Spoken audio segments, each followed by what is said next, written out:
बिस्मिल्लाहिर्रहमानिर्रहीम। अस्सलाम वालेकुम students, I am Zain Tabassum. Zain academy की जानिब से एक और नई वीडियो के साथ आप लोग की खिदमत में हाजिर हूँ। इंशाल्लाह इस वीडियो में हम ग्राम एटॉमिक मास जो है इसके ऊपर बात करेंगे। लेकिन उससे पहले अगर आप लोगों ने ज़ैन एकेडमी चैनल को सब्सक्राइब नहीं किया तो सबसे पहले चैनल को सब्सक्राइब करें और बेल आइकन को लाजमी प्रेस करें ताकि नई वीडियो की अपडेट जो है वो मिल सके आप लोगों को। तो ग्राम एटॉमिक मास जो है इसमें हम किस चीज़ को स्टडी करते हैं, किस चीज़ को कहते हैं, इन तमाम इसके ऊपर हम डिटेल से बात करने वाले हैं।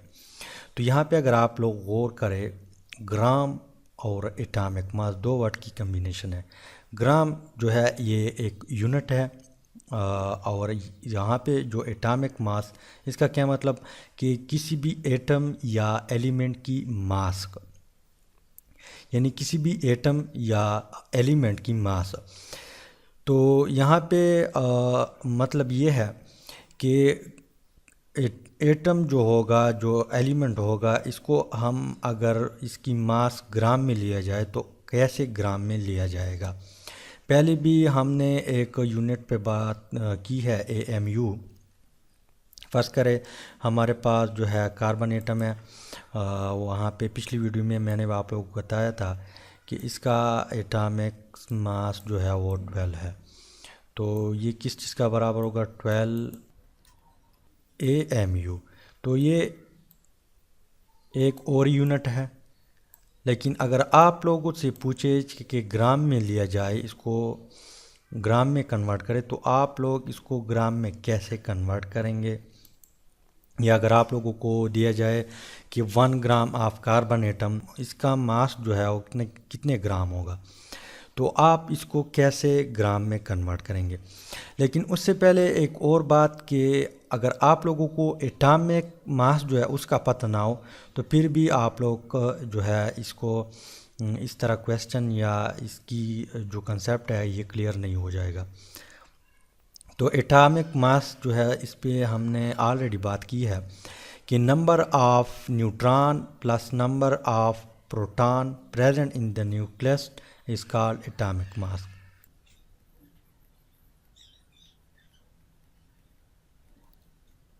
Number of neutron plus number of proton, यानी फ़र्ज़ करें हमारे पास जो है कार्बन है। कार्बन की न्यूक्लियस में हमें मालूम है कि इसके न्यूक्लियस में जो है 6 प्रोटॉन होते हैं। तो जितनी प्रोटॉन होंगे उतनी ही न्यूट्रॉन भी होंगे। तो 6 प्रोटॉन है तो 6 भी जो है न्यूट्रॉन भी होंगे। जब आप इसको दोनों आपस में जमा करेंगे तो 6 + 6 हमारे पास आंसर आता है 12। तो ये इसका जो है एटॉमिक मास है। तो एटॉमिक मास का जो कंसेप्ट है वो थोड़ा बहुत क्लियर हुआ। अब हम ग्राम की तरफ आते हैं। फ़र्ज़ करें आप लोगों को दिया हुआ है कि 1 ग्राम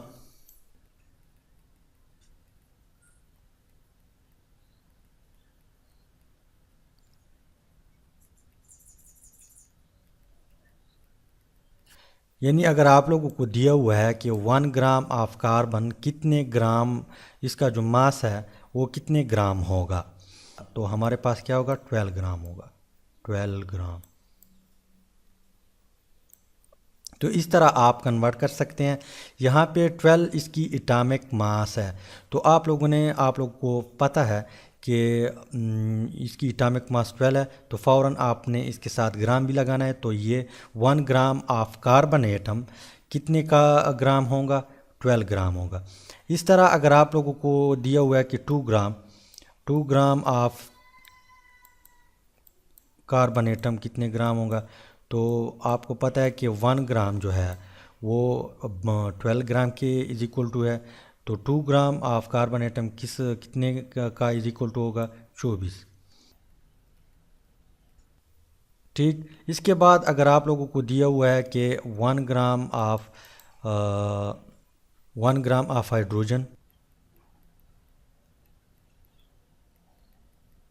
1 ग्राम ऑफ हाइड्रोजन एटम जो है वो कितने ग्राम होगा, तो इसका ऑलरेडी हमें पता है कि इसका एटॉमिक मास जो है वो 1.008 है, और यहाँ पर आपने जो है जी भी लगाना है, तो ये 1.008 ग्राम होगा। यानी 1 ग्राम ऑफ हाइड्रोजन कितने, इसका मास कितने ग्राम होगा, 1.008 ग्राम होगा।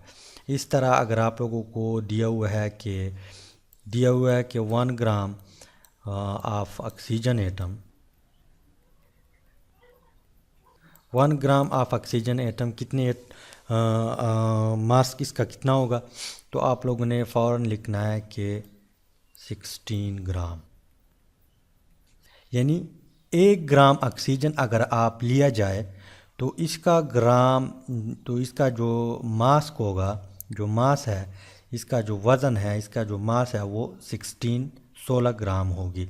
इस तरह अगर आप 1 ग्राम ऑफ हाइड्रोजन लिया जाए तो इसका जो वेट है, जो मास है, इसका जो मास है वो 1.008 ग्राम होगी। इस तरह अगर आप लोग कार्बन लिया जाए तो इसका जो मास है वो 12 ग्राम होगी, 1 ग्राम की 12 ग्राम होगी। तो उम्मीद है कि ग्राम एटॉमिक मास जो है इसका आइडिया कुछ ना कुछ आप लोगों को मिला होगा। अगर मिला है तो वीडियो को लाइक करें, शेयर करें और चैनल को ज़रूर सब्सक्राइब करें। Thanks for watching.